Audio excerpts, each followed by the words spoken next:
Welcome to this morning's session for senior phase grade 8 and 9 maths. We will cover some topics that are relevant to grade 7 as well. It's just not announced in big handwriting here. So I'm just going to show you where to download the simulator, and I'll show you a shortcut. And then, of course, we'll dive right into term 1 and term 2's work and various things that need help for that as well. Now, the calculator that we're going to be using is our Sharp W535SA. It is specifically designed for the CAPS curriculum. So, and you'll see now as I go through it why I say it is specifically designed for the CAPS curriculum. It really does help with all of the topics covered.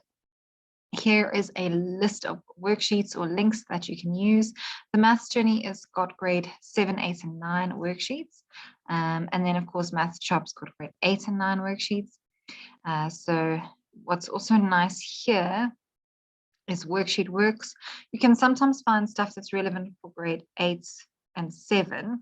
I wouldn't suggest grade 9 and searching for grade 9. It's more for the younger grades. But the Math Drills is also really nice for repetitive concepts where you just want to drill this idea or practice over and over and over again until they can do it in their sleep.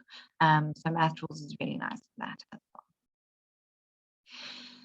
Then calculator basics, you can switch your calculator on using the on button. You've got the second function button, which is the orange button over there, and that will activate any of your orange functions on the calculator. And you'll see we'll use that for highest compact and lowest common multiple in a little bit, but always good to know. Then, of course, your mode button will change the various modes, and we'll discuss that now. And then, of course, your alpha button activates any of your blue keys. So it's good for statistics, which we won't cover in this session. And for your memory keys as well. Then, of course, you've got BS, which is backspace. If you want to delete something, so exactly like on your PC, that little backspace arrow key will work exactly the same way. Then, of course, you've also got change, and change will just change the way that your answer looks, and we'll talk through that as well. And then, of course, equals to find the solution. All right, so there's 4 different modes on our 535 SA. So normal does things like fractions, which we'll work through, and decimals and integers and probability. And then, of course, stats, which we're not going to cover now because it actually is term 3, term 4 work. And then table, which we'll use today because it's awesome for a whole bunch of things like number patterns and finance. And then, of course, Math Drill, which I didn't actually include into the slides, but I do want to show you how it works because it really is a nice feature for grade 8 and 9 and grade 7 students as well. So we're going to go 3 for drill, and we'll just choose Math Table. And you can see if you use your up and down arrow keys that you can choose between 25, 50, or 100 questions. Then, of course, if you use your left and right arrow keys, you can choose the type of questions. Now, we're reaching the stage where at grade 8 and 9, they should be able to answer all of the mental maths questions. And in fact, the best option for them is to do where it's a mixed batch. Very good for your brain. So it's going to ask you a very, thankfully, easy question this morning. You'll see that the questions are random, so they get mixed up. And you won't ever get the same set of questions. So type in your answer, press equals, and you'll see you get a tick and a new question. If you type in the wrong answer, it's going to mark it wrong and then repeat the question again. And it will keep asking you until you get the question right. If you're stuck and you don't know the answer, you can ask the calculator for help by pressing equals, so that will show you what the answer is. What's really nice about this is that they can now learn from their mistakes. So they can see, okay, next time I see 15 plus 2 or 2 plus 15, I know that my answer is 17. Now I'm just going to skip through here and cheat a little. You'll see that I won't get any marks for this, so it's actually no good me cheating. Let me type in one last answer and press equals, and I'll get a tick, and then it says press enter. So if I press equals again, will show me my mark out of 25 and the percentage that I got. So it's a really nice way for your students to practice mental maths without any of that extra pressure. And we know how critical mental maths is to maths, particularly in grade 8 to 9, because working with integers, we're working with factorizing and finding multiples and doing division and all of that sort of stuff. So being able to do those calculations quickly in your head really makes quite a difference. Now, if you're joining us for the grade 4 to 7 session this afternoon, I'm going to work through long division as well for those in grade 7. Okay, so first things first, let me show you how to find factor pairs of any number. So we're going to press mode and then to table. And let's say, for example, we want the factor pairs of 120. Type in 120, press our fraction button, and then next to fraction is a button that says RCL, RCL. So we press that twice and it makes an X for you. Sorry, it doesn't say RCL, RCL. It says RCL. You have to press it twice, which is why I'm saying that. Anyway, and then press your equals button and you'll see function 2. We're just going to leave function 2 for now. So press equals. Leave our start at 0 and our step at 1. So equals equals. And now you can see anything divided by 0 is undefined.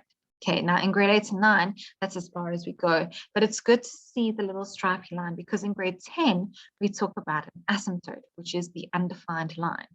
And that's also when we try and divide something by 0. Okay, then our factor pairs are 1 and 120, 2 and 60, 3 and 40, 4 and 30, 5 and 24, 6 and 20, 7 and 17, 1, 4, blah, blah, blah. So we can see that 7 is not a factor because it has a remainder. So we ignore it and we move on to the next one. 8 and 15, 9 is not a factor, 10 and 12, 11 is not a factor. And now we can see we've got 12 and 10. So we've switched around. So now we know that we've got all of our factor pairs and we are all done and we don't need to go any further.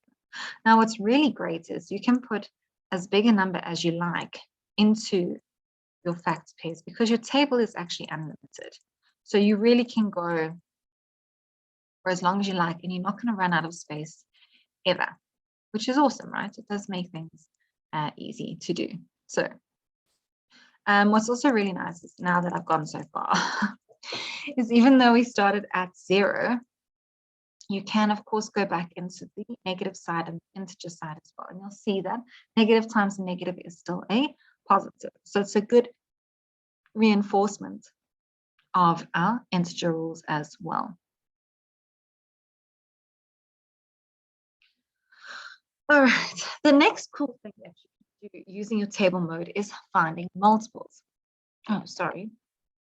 I do long division here. Okay. Clearly, my brain needs a break. Okay, so to do multiples, we're going to press on twice.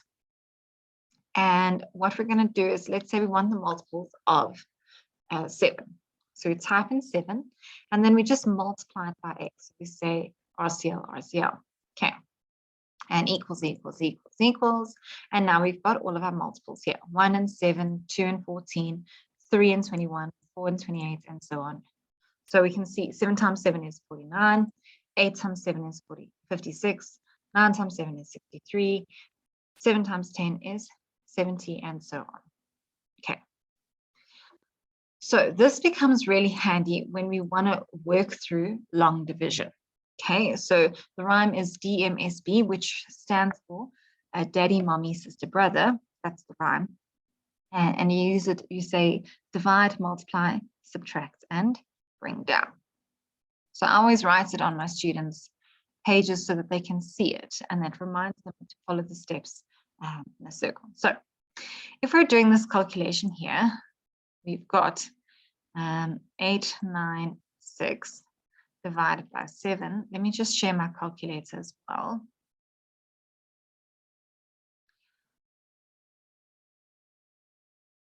Okay.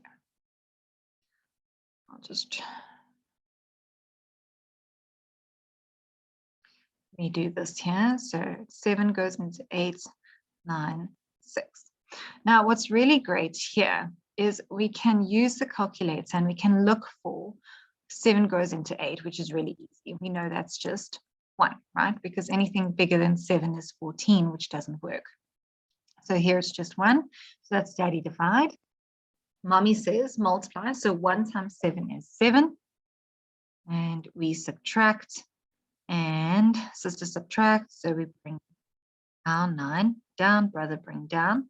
Now we're looking at 17 goes into 19.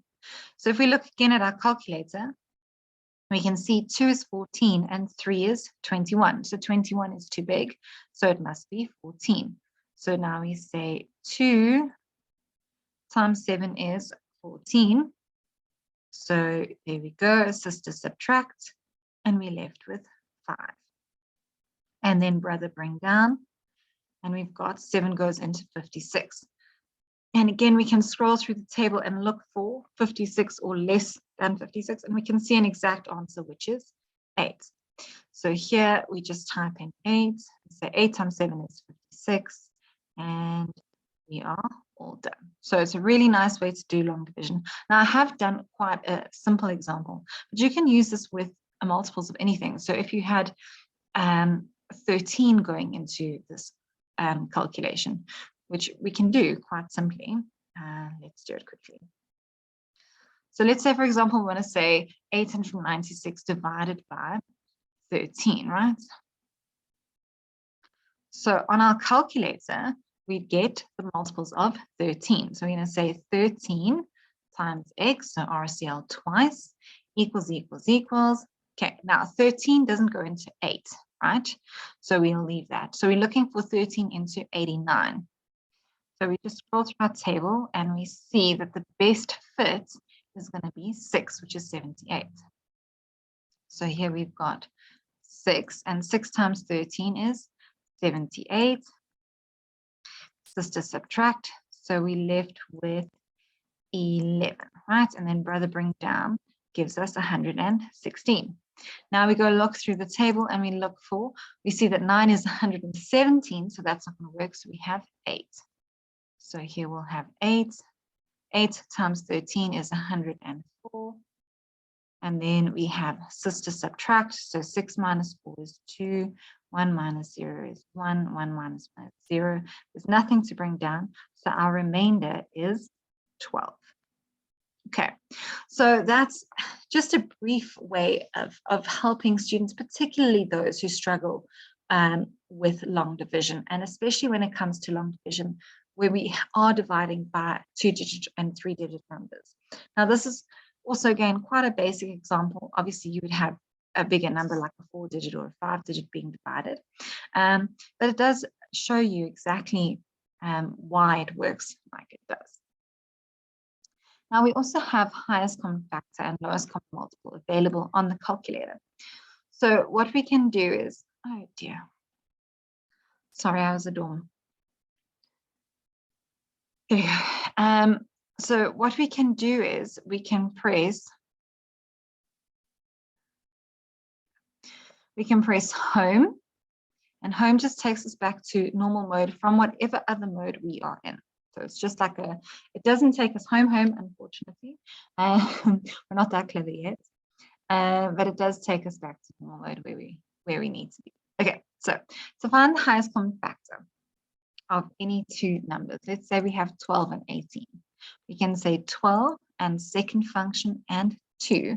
Now, GCD stands for greatest common divisor, which is a synonym for highest common factor. And then we have 18, and we'd say equals, and we get 6. Now, you can do this with as many numbers as you want. Okay, and obviously you don't have to keep pressing equals and then doing it. You can just do them all in a row. Oopsie, sorry. I shouldn't have said LCM. I should have said GCD. There we go. So there's our highest common factor. Now, if we wanted the lowest common multiple, we would do exactly the same thing, but instead we would use second function 3 for LCM. We can type in 18, and we can type in 24, and we can do 36 as well. So you can see it's as many numbers as you can fit in. I can't imagine, practically speaking, that we would do more than 5, but you have as much space as you need for as many numbers as you need.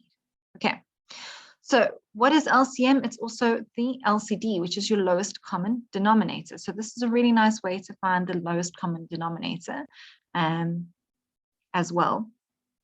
So when we start teaching algebraic fractions at the end of grade 9 and beginning of grade 10, so this will help with that as well. Now I minimize my screen, so here we go. Okay, so there's the instructions for you. I will share this PDF with, well, this presentation in PDF format with you at the end in the chat function if you'd like to see it. Now we also have a prime factorizing button, which is very helpful. So if, for example, you wanted the prime factors of 96, we would just type in 96 and say equals, and then we would say second function and exp. You'll see in orange above it, it says p fact, and that will give us 2 to the 5 times 3. You'll see if a number is not does not have prime factors, you'll usually see this little comma. If we then try and prime factorize it, that comma will go away. So that shows us that this is just a prime number because it has the only factors is 1 and itself. Then we've got integers. Okay, so just a heads up here for integers. What we want to do is use our negative button. Okay, so when we do calculations with an integer, we can't say 5 minus 9, because what it's going to do is it's going to say it's a syntax error. It's assuming that you've typed something in wrong. So what you would then need to do is just delete that and type in a negative instead, and then press equal. So minus is the function and negative is the value of the number. Okay, so that's just the difference when we talk about integers. Then fractions. Let's go through. So I just want to show you how to input fractions very quickly.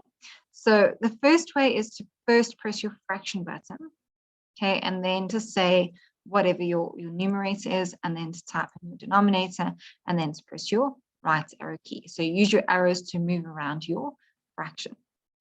The short version is to first type in your numerator and then press your fraction key. And you'll see now that the arrow is automatically at the bottom in your denominator. So it just saves you one button. If you want to type in a whole number, a mixed number fraction, then what you would do is type in your whole number first, and then say second function fraction, and then type in the numerator and denominator. Alternatively, let's make this fast as well.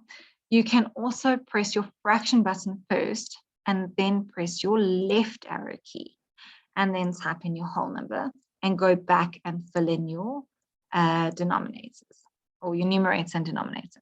Okay, now other calculators will assume that when you do something like that, where you've put the whole number in after pressing the fraction, that it's multiplying. But with the sharp, it assumes that you are adding the two together. Like if you wrote it in your maths textbook, that's how you would write it. So the sharp is very intuitive and straightforward in that sense. And there's our answer. And of course, we can change it and it will give us our decimal solution as well. Okay, so another cool thing is percentages. Now, I don't recommend showing your students this until after they've mastered percentages and they understand the theory, because this is the shortcut version. So I'll show you the long way around. So say, for example, we want to add 15% to 120. What we would normally do is say 120 times 15, and then say second function 1, and that will give us how much percentage. 15% of 120 is 18, right? And we would simply add that to 120 to get our final answer. Now you do have a shortcut, and this is particularly nice for those students who are going into math literacy in grade 10. So we can then say just plus 15%,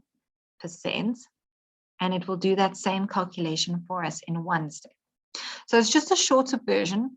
It is good for checking your answer, but again, they need to be able to do all of the steps. So it's just a heads up that that's how it works. Okay. And let's talk through recurring decimals. So what's really cool is we actually have a recurring decimal function. So to set it up, you would press setup, press your down arrow key, and you can see recurring decimal and decimal point. Now, if you look at my calculator, you'll see I actually have a comma in the corner because I've turned the comma on. But I'll show you that in a sec, okay? So let's start with the recurring decimal. So we're going to press 5, and then to turn it on, we press 1. Now, if, for example, we have something like 56 divided by 99, we're going to get a recurring decimal and a repeating. Okay, so it will show it to you in the recurring decimal format with your bar over the repeating values, as well as the actual recurring decimal. Now, it doesn't round it off for you because it's recurring. So that's an important thing to note about that as well. Then we can also change the way that answers are displayed. So if you're doing a lot of decimal calculations, which I think we are busy with, or we just finished off with in term 2, right? We can set up our calculator using our editor. So you're going to press 2 for editor. You're going to choose 0 for right view. And then your calculator is set to exact, which means that when you do a calculation, it will automatically give you the answer as a fraction or as a surd or with a pi in it. Okay. If you press 1 for approx, what's going to happen is when you do a decimal calculation, it's going to automatically give it to you as a decimal answer. And then if you change it, it will then give it back to you as a fraction. So it's just sort of reversed the order of, you can see the recurring there as well. It's just reversed the order of how you would get your answers from the calculator, which is nice if you are doing lots of decimal calculations. Now, if you want to fix that and make your calculators the same as it was before, then what we can do is press setup, again, 2 for editor, 0 for right view, and this time we would choose 0 for exact. Now, if you're lost and your calculator is doing weird things, you can reset it. So if you look back of your calculator, you'll see there's a little, I don't know why I'm trying to show you. There's a little, let me show you the video quickly. There we go. See there, that's the little talk about the battery. And over here is your reset button. So you would just press that with your pen nib, and that will show you, that will reset the calculator for you. Okay, so 2 ways around it, which does make it helpful. Then again, we spoke about the comma and the decimal. So you can see right now that currently I've got a comma. If I wanted to change it back to a point, then I would say setup, and I would choose 6 for decimal points, and I would choose a dot. And now you'll see all my answers have dots at the end. So again, it's up to you. It's really a preference thing. Some teachers like having the comma, some like having the dot. It's just whatever makes you happy. Any questions so far? Are we all happy still? Okay, fantastic. Okay, so let's work through exponents. So there's a really nice way to teach exponents. And we've actually created an investigation around the exponents and using this method. So if you want, I'll share that with you at the end in the chat function. So we know that when we multiply with the same base, we add our exponent, right? Now, how do we prove this? Okay, so here we get this answer. We get 128. And if I say second function and p fact, it gives me 2 to the 7, which we can see is 3 plus 4, right? Now we can also type it into our calculator as 3 plus 4 in our exponents, and we can see that it gives us exactly the same solution. So it's a really nice way to show your students how that works. And we've done an investigation for all of these rules. So they go through each rule, doing when we multiply with the same basis, when we divide by the same basis, when we have anything to the power of 0, and so on.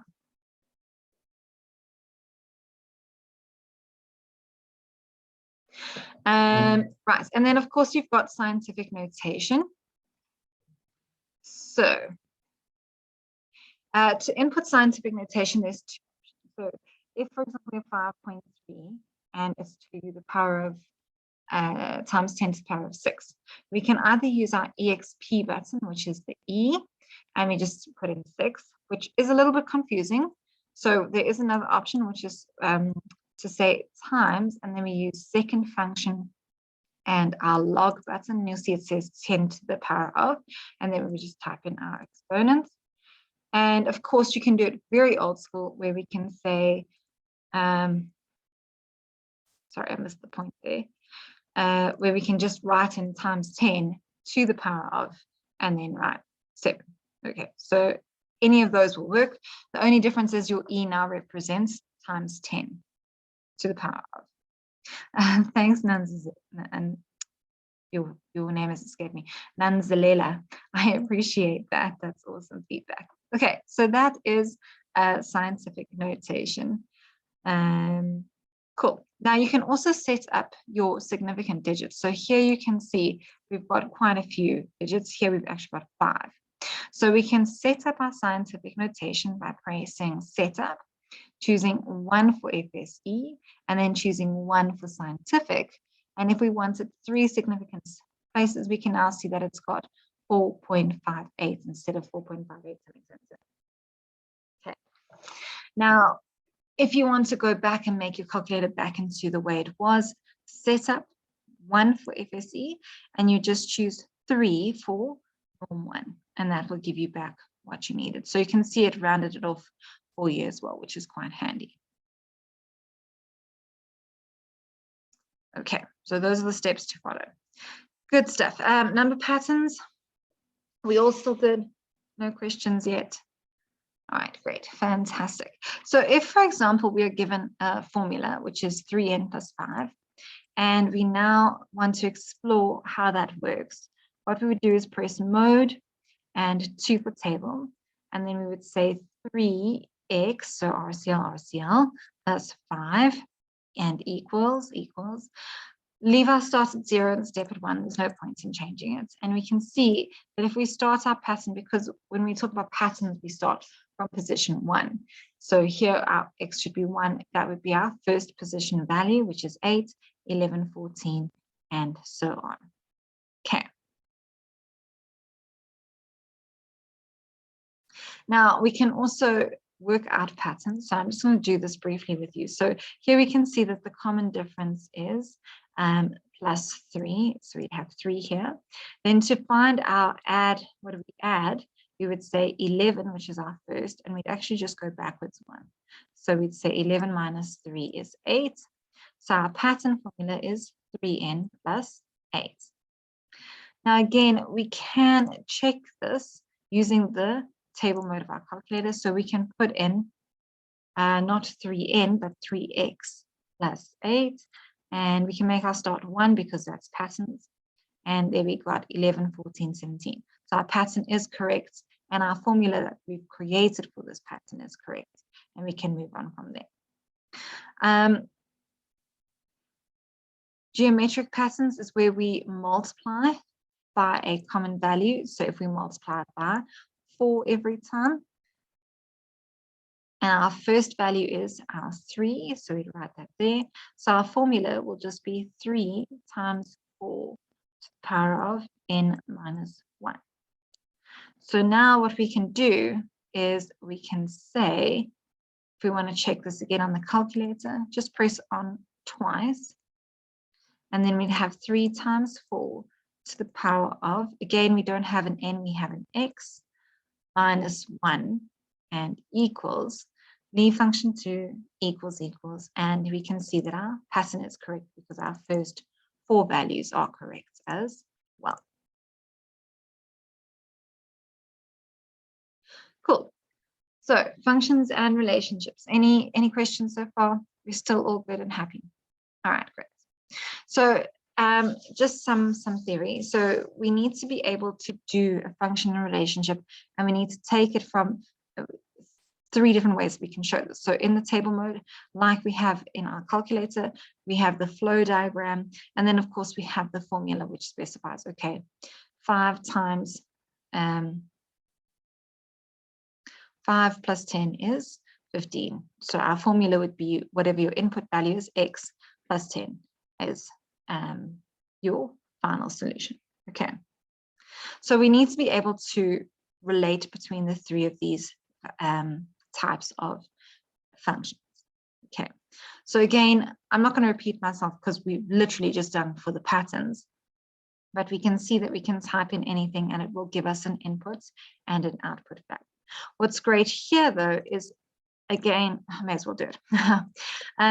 So we had 4x plus 3, right? So 4x plus 3. And you can see, even though we started at 1, we can go back up into our integers side as well.